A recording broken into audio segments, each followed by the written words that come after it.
चलिए ठीक है, हाँ दिखा दीजिएगा।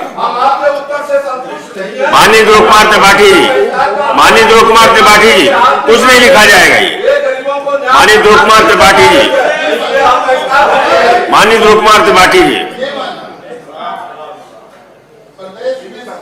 आता प्राप्त माध्यमिक विद्यालयों के शिक्षक और कर्मचारी जो वर्ष 2005 और उसके उपरांत नियुक्त हुए हैं, उन्हें पुरानी पेंशन व्यवस्था से वंचित कर दिया गया। ऐसे सभी शिक्षक और कर्मचारियों को एनपीएस योजना से आच्छादित बताया जा रहा है, किंतु इस योजना ने सभी शिक्षकों और कर्मचारियों को पूर्णतः निराश कर दिया है और उनके सामने सेवानिवृत्ति के उपरांत अपने जीवन यापन या परिवार के भरण पोषण को लेकर के अनिश्चितता और भय का वातावरण व्याप्त हो गया। प्रदेश में समय समय पर पुरानी पेंशन योजना से वंचित शिक्षक और कर्मचारियों को धरना प्रदर्शन सत्याग्रह आंदोलन चलते रहते हैं। नवीन पेंशन योजना के अंतर्गत न्यूनतम पेंशन निर्धारित न होने तक कटौती की धनराशि शेयर बाजार में निवेश किए जाने के कारण भविष्य की अनिश्चितता या चिंता से ग्रस्त शिक्षक कर्मचारी एनपीएस योजना को अस्वीकार कर चुके हैं। लोक कल्याणकारी सरकार को लाखों शिक्षकों कर्मचारियों को उदारता पूर्वक पुरानी पेंशन योजना की सुविधा को बहाल करना जनहित में नितांत आवश्यक और नैसर्गिक न्याय के लिए अपरिहार्य हो गया, क्योंकि सरकार अपने शिक्षकों कर्मचारियों को इस जायज मांग को स्वीकार करने में हेला हवाली कर रही है, जो दुर्भाग्यपूर्ण है। पुरानी पेंशन योजना के लंबे समय से की जा रही मांग को सरकार द्वारा स्वीकार न किए जाने से हरधर्मी रवैये से प्रदेश के लाखों शिक्षक एवं कर्मचारियों में सरकार के प्रति भारी रोष एवं आक्रोश व्याप्त है। स्थिति विस्फोटक है। अतः इस अविलंबनीय और सुनिश्चित लोक महत्व के प्रश्न पर चर्चा करने के लिए यह सदन अपना आज का कार्य स्थगित करता है। मान्यवर, यह एक बहुत महत्वपूर्ण सूचना है और इस प्रदेश के 22 लाख शिक्षकों और कर्मचारियों के बुढ़ापे का जीवन किस तरह से कटेगा, यह प्रश्न। मान्यवर, पुरानी पेंशन योजना लागू करने के लिए विद्यालयों से लेकर के प्रदेश की राजधानी को कौन कहे, दिल्ली की राजधानी तक भी इसके लिए शिक्षकों कर्मचारियों ने संघर्ष किया। तमाम राजनीतिक दलों ने भी समर्थन दिया। हमारे साथी जो आज उधर हैं, वह लोग भी उससे प्रभावित हैं। उनसे भी लोग कहते होंगे, निश्चित रूप से कहते हैं, क्योंकि वह जनता के द्वारा निर्वाचित और उन शिक्षकों के द्वारा निर्वाचित होकर के इस सदन में अपनी पार्टी का और इस सदन की गरिमा बढ़ा रहे हैं। मानवर, इसकी व्यथा कहां तक कही जाए। वो लोग यह भी कहते हैं, हम जैसे लोगों से भी कहते हैं कि आप सब तो पेंशन अपना लेते हैं, कर्मचारियों की पेंशन, शिक्षकों की पेंशन के संबंध में आप नहीं करते। यह भी एक प्रश्न इस सदन के माननीय सदस्यों के सामने यह भी है मान्य कि हम जवाब क्या दें। मैं नहीं कहता कि सदन में जो पेंशन की व्यवस्था है माननीय सदस्यों के लिए वह निराधार। तमाम ऐसे परिवारों को भी मैं जानता हूं जो इस सदन की या उस सदन की शोभा बढ़ा चुके और उनका परिवार विपन्नता की स्थिति में हो गया। लेकिन जब यह कहता है शिक्षक और कर्मचारी की अपना जो है ये सब पेंशन दोहरा पेंशन लेते, दोनों जगह की पेंशन लेते। मानवीय स्थिति बड़ी, एक जनप्रतिनिधि होने के नाते अपने समुदाय के बीच में बड़ी अस्वाभाविक हो जाती। माननीय न्यायालय ने भी कहा कि पेंशन तो अधिकार,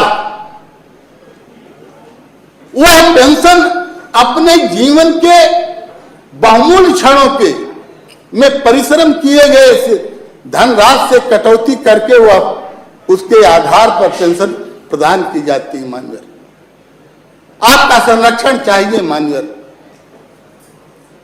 तमाम राजनीतिक पार्टियों ने तमाम प्रदेशों में तमाम लोगों ने घोषणाएं की हैं लागू करने की, हर स्तर के माननीय न्यायालयों ने भी कही। और यह ऐसा नहीं है कि कोई आज की नई है। जब इस प्रदेश में, इस देश में राजे रजवाड़े हुआ करते थे, नवाब हुआ करते थे, आजादी के पहले भी उनके साम्राज्य में काम करने वाले, उनके राज्य में काम करने वाले, उनके सहायकों को भी पेंशन दी जाती थी।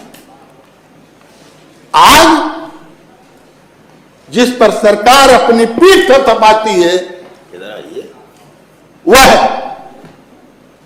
एनपीएस योजना। वह एनपीएस योजना इस प्रदेश का लाखों लाख शिक्षक कर्मचारी अस्वीकार कर चुका है। माननीय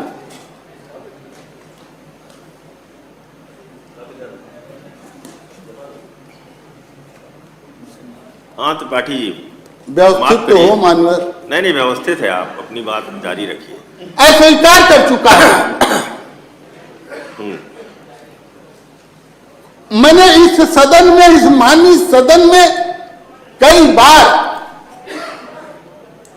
प्रश्न लगाया, हमारे तमाम साथियों ने लगाया, लेकिन कोई उत्तरदायी यह नहीं बता सका। किसी एक शिक्षक का नाम सहायता प्राप्त माध्यमिक विद्यालयों में किसी एक शिक्षक का नाम नहीं बता पाया कि 2005 से जो नियुक्त है तो उसको जो है पुरानी नवीन पेंशन की सारी धनराशि राजस्व से उसके खाते में है। अब भारी संख्या में धीरे धीरे सेवानिवृत्त होने जा रहे हैं। तमाम विषय विशेषज्ञ तो सेवानिवृत्त हो चुके माननीय, और उनको पेंशन जो 1 लाख रुपया वेतन पाता था माननीय, जिसको 50,000 पेंशन मिलनी चाहिए जीविकोपार्जन के लिए, वह 800, 1200, 700 वह पेंशन पा रहा है। माननीय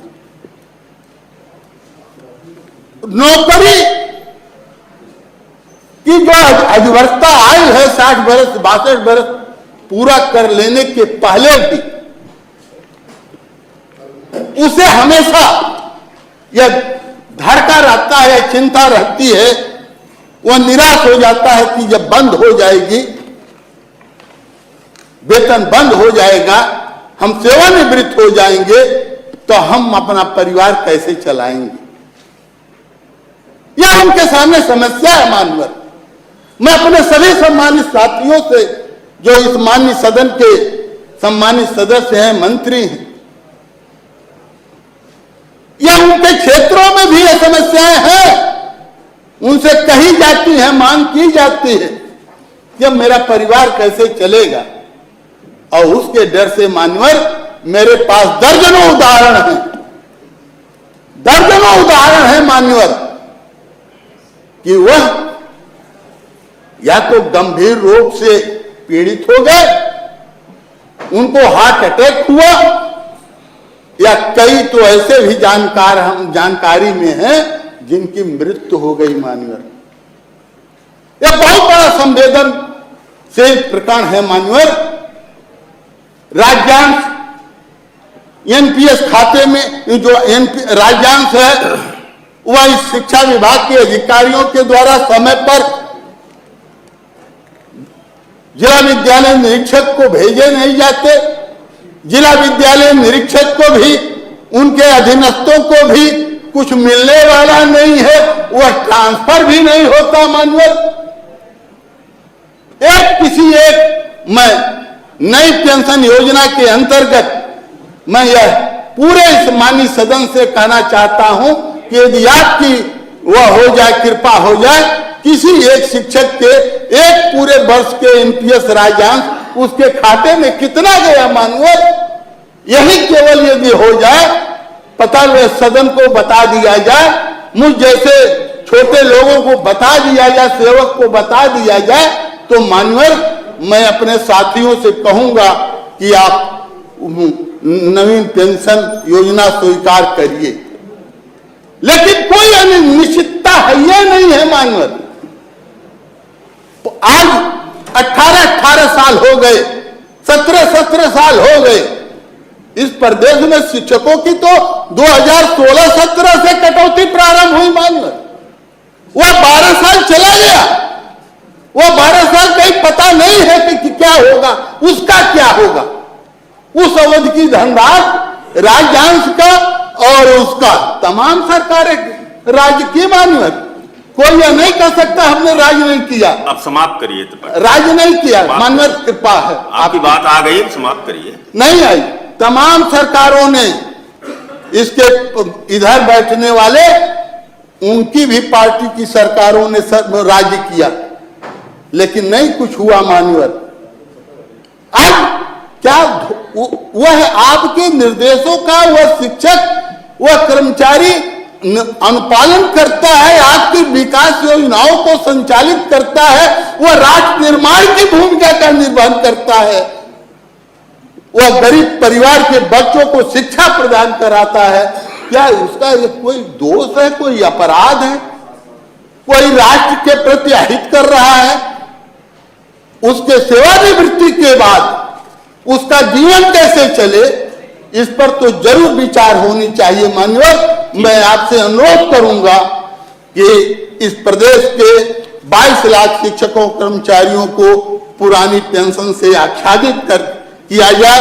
यह प्रकरण जो है अविलंबनीय है, सुनिश्चित है, लोक महत्व का है माननीय। इसकी सहायता पर बल देते हुए मैं आपसे अनुरोध करता हूं कि कोई ऐसा कोई रास्ता निकले जिससे उनका हित हो सके। माननीय मंत्री जी।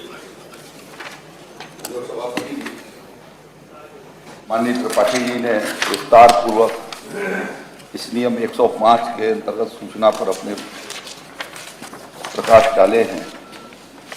यह इस समय यह जो पेंशन योजना लागू है, भारत सरकार द्वारा राष्ट्रीय पेंशन प्रणाली 1/1/2004 को प्रभावी की गई थी और उसी समय राज्य सरकार ने 2 अप्रैल 2005 से इसी नई पेंशन प्रणाली को राज्य के भीतर भी प्रभावी किया है और तब से ये सभी राज्य कार्मिकों और शिक्षकों दोनों पर समान रूप से प्रभावी है। अब आज इस प्रश्न को लगभग 17 साल बाद इनके द्वारा उठाया जाना, इसकी कोई तात्कालिकता आज नहीं रह गई है, न यह कोई अविलंबनीय महत्व का प्रश्न है आज की तारीख में। और इसलिए मैं अनुरोध करना चाहता हूं कि ये नियम 105 के अंतर्गत दी गई सूचना को जो त्रिपाठी द्वारा प्रस्तुत है, इसके स्वीकार किए जाने का कोई कारण नहीं बनता है। तो इसलिए आप बोध है कि इसे गार्जियन के रूप में मंत्री हैं, अब बड़े पुराने मंत्री, यह सदन साक्षी है, इस सदन के दस्तावेज साक्षी है। त्रिपाठी बस करिए, बैठिए, बैठिए। इस सदन में बार बार इसको उठाया गया और मानवर इस पर कोई न कोई एक जो नवीन पेंशन योजना लागू है, उस योजना में मानवर एक किसी, आप जिस विद्यालय के सम्मानित अध्यक्ष हैं, उसी विद्यालय के किसी एक शिक्षक का नाम आप दिखवा ले कि क्या वह जब से नियुक्त है 2005 के बाद उसके खाते में एनपीएस के राजस्व और उसकी कटौती गई हो तो हम माननीय मंत्री जी का तो वैसे स्वागत करते हैं और स्वागत करेंगे। अपना स्थान ग्रहण करिए माननीय त्रिपाठी। माननीय मंत्री जी ने अपना पक्ष रख दिया है। वो मंत्री जी कह रहे हैं कि प्रदेश सरकार में नई पेंशन योजना लागू है, प्रदेश ने स्वीकार की है, और पुरानी पेंशन योजना लागू करने पर अभी सरकार कोई विचार नहीं कर रही है। यही उत्तर है ना मंत्री जी? यही है ना? ये जब लागू हुआ था लागू ये बहुत वो सबको पता है लागू थी। प्रतिशत के भीतर थे। उनका कहना है ऐसा है ना मंत्री जी। माननीय मंत्री जी त्रिपाठी जी चाहते हैं कि पुरानी पेंशन योजना लागू हो। आप सरकार का पक्ष रखिए ना कि हमने नई पेंशन योजना स्वीकार की है, पुरानी हम समाप्त करेंगे या नहीं करेंगे, स्पष्ट कहिए। वही तो माननीय आपके माध्यम से निवेदन है तो बताएं सरकार कि ये जो नहीं स्पष्ट है, सरकार स्पष्ट है। अंबेडकर जी सरकार स्पष्ट है, सरकार स्पष्ट। सभापति जी, ये 2005 में उत्तर प्रदेश सरकार की अधिसूचना संख्या 3-379 10-2005-9-9-303 28 मार्च 2005 को अधिसूचित की गई। अरे वो तो मान ही रहे, यही तो कह रहे हैं।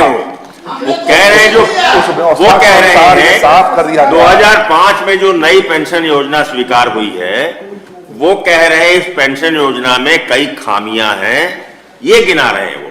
और वो ये कह रहे हैं क्या सरकार पुरानी पेंशन लागू करने पर विचार करेगी? यही मंशा है ना आपकी। वर्तमान उत्तर दे दीजिए। पुरानी पेंशन प्रणाली को लागू करने का कोई कारण नहीं बनता है, क्योंकि राष्ट्रीय पेंशन योजना को उसी समय उत्तर प्रदेश सरकार ने अडॉप्ट कर दिया।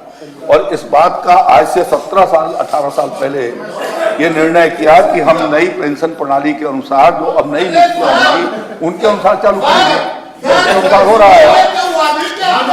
अंबेडकर जी रुकिए, अंबेडकर जी, त्रिपाठी जी, जो 75 साल नहीं हुआ वो अभी काम हुआ तो यह काम करने में कौन सी कठिनाई है?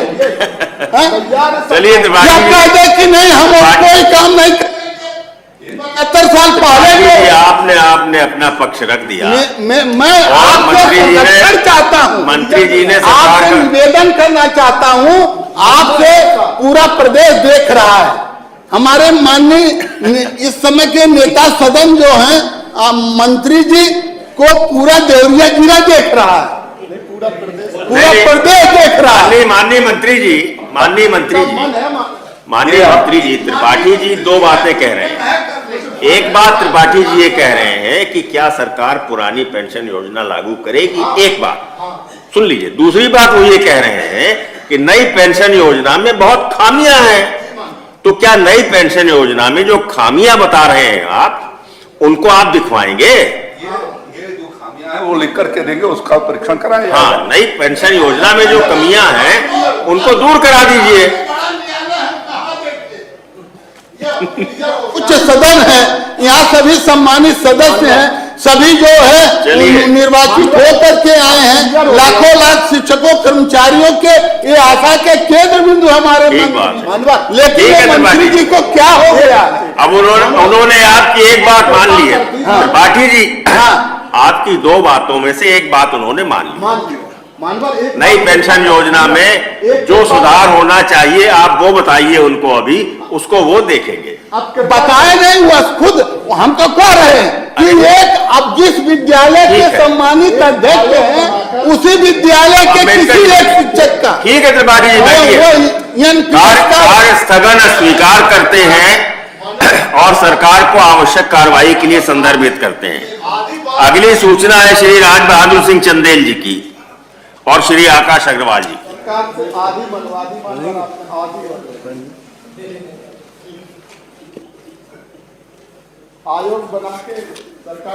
महोदय, सदन के माध्यम से शासन का ध्यान अशासकीय सहायता प्राप्त माध्यमिक विद्यालयों में कार्यरत राजकोष से वेतन प्राप्त कर रहे तदर्थ शिक्षकों की ओर आकर्षित करना चाहता हूं, जिनकी सेवाएं अब तक विनियमित न किए जाने के कारण उन्हें अत्यंत गंभीर संकट से गुजरना पड़ रहा है।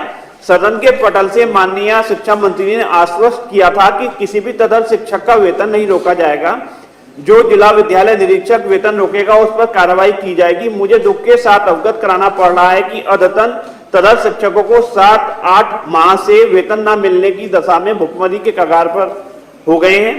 ये वही तदर्थ शिक्षक है जिन्होंने चयन बोर्ड के वर्षों नाकाम रहने पर माध्यमिक शिक्षा में नई पीढ़ी को ज्ञान के प्रकाश से प्रकाशित रखा।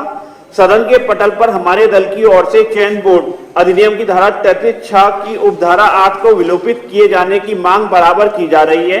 शिक्षा निदेशक माध्यमिक उत्तर प्रदेश ने भी अपने पत्र दिनांक 23 दिसंबर 2021 के माध्यम से उप सचिव उत्तर प्रदेश शासन माध्यमिक शिक्षा अनुभाग 5 को विषयक संस्तुति भी की है।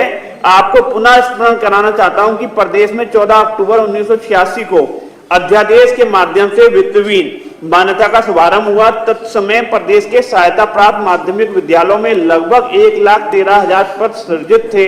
विभाग द्वारा सन 2013 में कराए गए सर्वेक्षण एवं परिसीमन में लगभग 13,000 पद निष्प्रभावी किए गए। वर्ष 2016 व 2021 तक चयन बोर्ड द्वारा की गई भर्ती के बावजूद भी आज भी प्रदेश में लगभग 35,000 शिक्षकों के पद अस्तित्व में रहते हुए रिक्त चल रहे हैं। उल्लेखनीय है कि शिक्षकों के इन रिक्त चल रहे पदों के सापेक्ष राजकोष से वेतन प्राप्त कर रहे इन तदर्थ शिक्षकों का समायोजन आमेलन अपरिहार्य है, जिससे कि इन तदर्थ शिक्षकों को अवकाश प्राप्ति की वैध तक सवेतन शिक्षण कार्य में संलग्न रखा जाना मानवीय संवेदना के आधार पर नितांत आवश्यक है। अपनी सेवा की सुरक्षा, परिवार की जिम्मेदारियों व विषम परिस्थितियों से जूझने के कारण यह तदर्थ शिक्षक अत्यधिक निराश व हताश है। स्थिति बहुत ही संवेदनशील एवं विस्फोटक है। अतः एवं महत्वपूर्ण एवं तत्कालिक विषय पर सदन की कार्रवाई रोककर चर्चा कराए जाने की मांग करते हैं। माननीय राज बहादुर चंदेल जी। मानवर, इस सूचना के माध्यम से हमारे दल के द्वारा उन शिक्षकों की ओर ध्यान आकर्षित किया गया है जिनको इधर 7-8 महीने से वेतन नहीं मिला है। उन्हें अप्रैल तक तो वेतन लोग पाए हैं कुछ, और कुछ वो भी नहीं पा सके हैं। यद्यपि ये शिक्षक उन स्थितियों में नियुक्त हुए थे जैसा कि इसमें नोटिस में दिया हुआ है कि जब नियुक्तियों पर रोक लगी हुई थी, विद्यालयों में शिक्षक नहीं थे, और ऐसी स्थिति में ये शिक्षक रखे गए। मैनेजमेंट ने अपने अधिकार का उपयोग करते हुए माननीय उच्च न्यायालय प्रोसीड किए। माननीय उच्च न्यायालय से आदेश हुआ कि इन्हें वेतन दिया जाए, क्योंकि ये शिक्षक धर्म का निर्वहन कर रहे हैं और शिक्षण कार्य कर रहे हैं, अध्यापकों का बच्चों का पठन पाठन भी कर रहे हैं। इस स्थिति में इन्हें वेतन मिलता रहा और एक लंबे समय तक ये वेतन पाते रहे। इधर इन्हें महीने 2-2 महीने के वेतन दिया जाता है, फिर रोक दिया जाता है, फिर इधर 4-5 महीने से इनका वेतन रुका हुआ है। कुछ जिलों में 7-8 महीने हो गए, किसी में 4-5 महीने हो गए। भारी विसंगति है, कहीं मिल रहा है, कहीं बहुत विलंबित हो रहा है। तो मानवर, ये मेरा कहने का आशय है कि इन शिक्षकों के संबंध में सरकार इतना उदारता बरते कि पद बहुत खाली प्रदेश में। हमारा चयन बोर्ड जो नियुक्त के लिए बना था वो इस समय निष्प्रभावी हो चुका है, कोई मेंबर नहीं है। हमारी ख्याल से जो चेयरमैन है उनका भी कार्यकाल समाप्त होने की ओर होने जा रहा है और सदस्य कोई नहीं, ऐसी स्थिति में कोई काम नहीं हो रहा है। मैं चाहता हूं कि इस नोटिस के माध्यम से शासन का ध्यान आकर्षित कर रहा हूं कि ऐसे शिक्षकों को विनियमित किया जा सकता है। ये लोग पात्रता रखते हैं, पूर्णतया अर्ह हैं, प्रशिक्षित स्नातक है, परस्नातक है। यदि इन्हें विनियमित कर दिया जाए और इनका वेतन जारी रखा जाए, वेतन न रोका जाए, विनियुक्ति करने पर सरकार अपना कुछ और इसका रास्ता विधिक दृष्टि से जो उचित समझे खोज ले, लेकिन सरकार समय समय पर विनियमित करती रही है। चाहे वो 33 का के अंतर्गत किया है 33 के अंतर्गत 6 किया है, तक हो गया। 33 तक धाराओं से अलग अलग शिक्षकों को विनियमित किया जा चुका है। पुनः इस पर विचार हो सकता है और इन शिक्षकों को लाभ मिल सकता है, उनके परिवार भी पनप जाएंगे, अपने बच्चों को पढ़ा सकेंगे, रोजी रोटी उनकी चल सकेगी। इसलिए संवेदनशील मुद्दा है। ठीक है, ठीक है। सरकार को विचार करना। माननीय मंत्री जी, अब रहने दीजिए, आप पढ़ लिए। माननीय मंत्री जी। मान्यवर जो डॉक्टर आकाश अग्रवाल जी द्वारा और माननीय श्री राज बहादुर सिंह जी द्वारा ये नियम 105 के अंतर्गत सूचना दी गई है, उसके अंतर्गत जो कार्रवाई अभी तक हुई, 22 मार्च 2016 को उत्तर प्रदेश माध्यमिक शिक्षक चयन बोर्ड अधिनियम 1982 के धारा 33(6) को जोड़ा गया, जिसके अंतर्गत तदर्थ अध्यापकों को विनियमित किए जाने की निम्नलिखित व्यवस्था की गई। और उस व्यवस्था के अंतर्गत कठिनाई निवारण आदेश 1981 के अनुसार अल्पकालिक के सापेक्ष प्रवक्ता श्रेणी या प्रशिक्षित स्नातक श्रेणी में 7 अगस्त 93 से 25 जनवरी 95 के मध्य नियुक्त तदर्थ अध्यापक थे। दूसरा, उसके भीतर धारा 18 के अनुसार मौलिक के सापेक्ष पदोन्नति द्वारा अथवा सीधी भर्ती द्वारा 7 अगस्त 93 से 30 सितंबर 2000 के मध्य नियुक्त तदर्थ अध्यापक। उसमें उक्त संशोधित अधिनियम 2016 की धारा 8 में निम्न व्यवस्था किया गया था, जिसके अनुसार ऐसे तदर्थ शिक्षक जो उत्तर प्रदेश माध्यमिक शिक्षा सेवा आयोग कठिनाइयों का निवारण आदेश 1981 के अनुसार या माध्यमिक शिक्षा सेवा चयन बोर्ड 82 के धारा 18 के अनुसार नियुक्त नहीं किए गए हैं और अन्यथा जो केवल माननीय न्यायालय के अंतिम आदेश के आधार पर वेतन प्राप्त कर रहे हैं, विनियमितीकरण के हकदार नहीं होंगे। उक्तानुसार माननीय न्यायालय के अंतरिम आदेश से वेतन प्राप्त कर रहे हैं ऐसे अध्यापक जो मौलिक के सापेक्ष 7 अगस्त 93 से 30 दिसंबर 2000 तक नियुक्त किए कार्यरत हैं, जिनका उपधारा 8 के कारण विनियमितीकरण नहीं किया जाया जा सकता है। तो ऐसी परिस्थिति में उनके विनियमितीकरण का कोई प्रश्न नहीं उठता। जहाँ तक इसमें से बहुत सारे लोग चयन बोर्ड की भर्तियों के द्वारा समायोजित किए जा चुके हैं और जो तदर्थ रूप से काम कर रहे हैं, उनका वेतन दिए जाने का कार्य जो है, जब वो उनका मानदेय है उसको देने का काम सरकार करती है और इसलिए इसका कोई प्रश्न नहीं उठता है। नहीं, उनका कहना ये है, त्रिपाठी जी, एक और उनका कहना है, वो कह रहे हैं कि कुछ अध्यापकों को जो पढ़ा रहे हैं, काम कर रहे हैं, उनको वेतन नहीं मिल रहा है, अप्रैल से नहीं मिल रहा है कुछ लोगों को। विभागीय आवश्यकता है, बता दें एक मिनट में, जो 2000 के पहले नियुक्त हुए हैं उनमें कई अध्यापकों को विनियमित किया जा चुका है और कुछ अध्यापकों को छोड़ दिया गया है, जो धारा 8 कही जा रही उधर से। धारा 8 के अंतर्गत भी, जैसे अयोध्या मंडल में जो अध्यापक 2000 के पहले के नियुक्त थे, वो सारे के सारे लगभग विनियमित हो गए हैं। केवल इलाहाबाद मंडल में, प्रयागराज मंडल में वो विनियमित नहीं हुए हैं, माने उनको सेम प्रक्रिया है लेकिन वो विनियमित नहीं किए गए।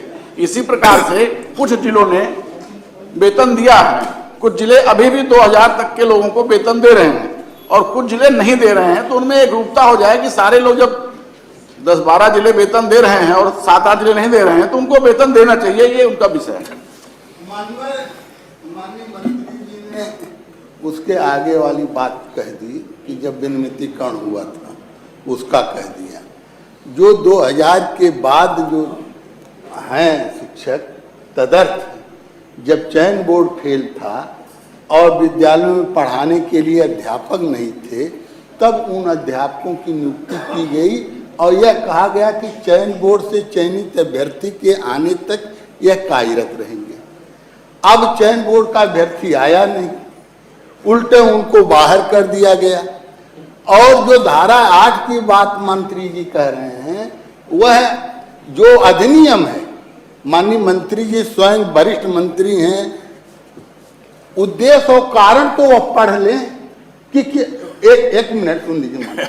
उद्देश्य और कारण तो पढ़ लें कि उद्देश्य के किस उद्देश्य के नाते वो विनिवितीकरण किया गया। वो तो एक अधिकारी की चाल थी जो स्वयं आज पछता रहे हैं। उनके परिवारिक जन के लोग भी कुछ जो शुभचिंतक हैं नहीं पा रहे हैं। उनकी देन थी कि उसको उन्होंने घुमा करके यह कह दिया। उसमें जो धारा 8 है उसमें केवल है कि केवल जो माननीय न्यायालय से के आदेश से वेतन पा रहे हैं। बात यह है कि वह तो माननीय न्यायालय नहीं, हुआ तो प्रबंध तंत्र द्वारा नियुक्त किए गए जिला विद्यालय निरीक्षक ने उसको वेतन भुगतान नहीं कर रहे थे, तब वह गए माननीय न्यायालय और न्यायालय ने आदेश, उनकी नियुक्ति तो प्रबंध तंत्र ने किया। वह हवा में थोड़ा है। वह तो आज 10 साल से वेतन पा रहे हैं, 20 साल से वेतन पा रहे हैं, माननीय काम कर रहे हैं। आज उनकी ड्यूटी लगी है। कोई समाप्त करिए। तो मैं माननीय मंत्री जी से यह कहना चाह रहा हूं कि जो शिक्षक कार्य कर रहे हैं, आपके परीक्षा में भी ड्यूटी में लगे हुए हैं, उन शिक्षकों का वेतन अधिकारियों ने मनमाने ढंग से रोक दिया है। ठीक बात। और उनको वेतन दिलाने के लिए एक बैठिए ना। इसी समय ही बैठी थी माननीय शिक्षा मंत्री जी। उन्होंने खड़ा होकर के इसी सम्मानित सदन में कहा था माननीय मंत्री जी ने कि मैं इसको दिखवाती हूँ और जो जिला विद्यालय उसको मैं दंडित करूंगा। माननीय त्रिपाठी जी बैठिए जी। माननीय त्रिपाठी जी देखिए, ऐसा है माननीय मंत्री जी, ये विषय पहले भी आया है जी। हमारा कहना ये है कि जो शिक्षक काम कर रहे हैं और उनका वेतन रुका है तो उनके वेतन जरूर, उनका वेतन उनको मिलना चाहिए। कार्य स्थगन अस्वीकार और सरकार को आवश्यक कार्रवाई है संदर्भित 110 नियम 110 इसमें जो है क्या, हाँ, इसमें पहली सूचना है श्री जयपाल सिंह व्यस्त जी और श्री अशोक अग्रवाल जी। नहीं है दोनों लोग। चलिए दूसरी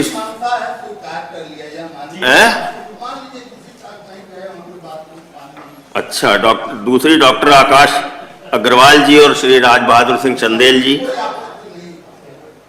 ठीक है। तीसरी है श्री नरेश उत्तम पटेल जी और श्री मान सिंह यादव जी।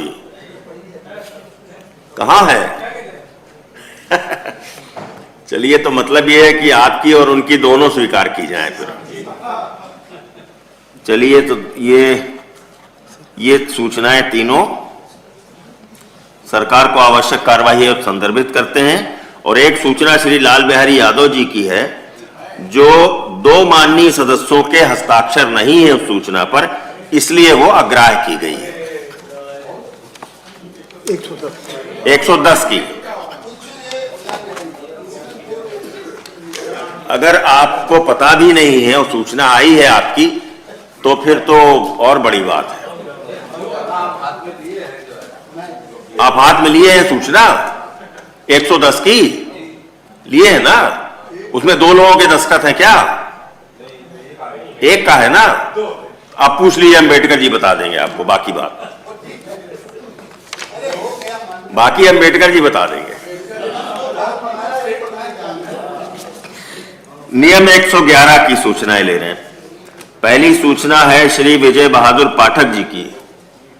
इसको सरकार को आवश्यक कार्रवाई के लिए संदर्भित कर रहे हैं। दूसरी सूचना है श्री अनूप गुप्ता जी की। इसको आवश्यक कार्रवाई संदर्भित कर रहे हैं। तीसरी सूचना है, वैसे कहकर जाए कोई तो उनसे लिखवा कर ले लेना चाहिए। तीसरी सूचना श्री राज बहादुर सिंह चंदेल जी की है। सरकार को आवश्यक कार्रवाई संदर्भित है। चौथी सूचना श्री देवेंद्र प्रताप सिंह जी की है। आपसे कह गए हैं? चलिए भाई, तो